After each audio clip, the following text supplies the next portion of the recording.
নমস্কার বন্ধুরা, আজ আমি একটা নতুন রেসিপি দেখাবো। তা সেটা হচ্ছে ফ্রুট কাস্টার্ড। তা দেখো, আগমনী রান্নাঘর থেকে দেখো তোমরা কেমনভাবে আমি বানাই, দেখতে থাকো।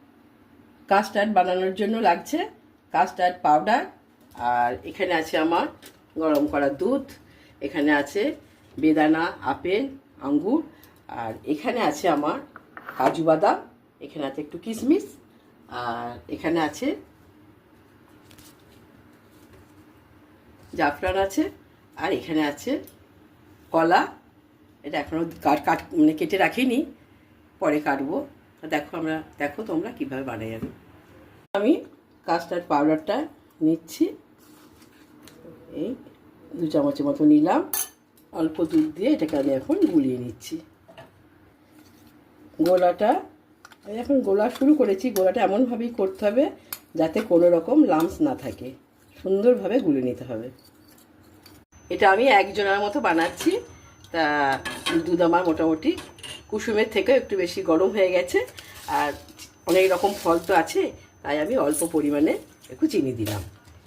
হালকা উষ্ণ দুধে চিনি দেওয়া তো দেখলেই, ওখানে আমি এই কাস্টার্ডটা যে গুলে রেখেছিলাম এটাকে আমি আস্তে আস্তে করে ওর সাথেই মিশিয়ে দিচ্ছি।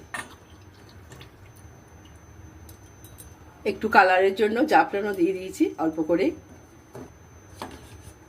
কাস্টার্ডের সাথে জাফরান, তার ভ্যানিলা ফ্লেভার, তার সাথে সুন্দর একটা গন্ধ বেরিয়ে আসছে গো।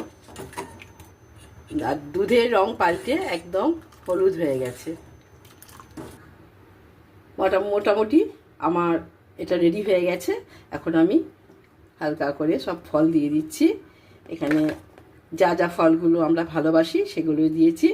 তোমরা ইচ্ছা করলে আরও অনেক, আপেল দিয়েছি, খেজুর দিলাম, নাটস দিলাম, আর দিলাম বেদানা, তার সাথে একটা আঙ্গুর রইল, আর এখানে দিচ্ছি কাজু কিশমিশ।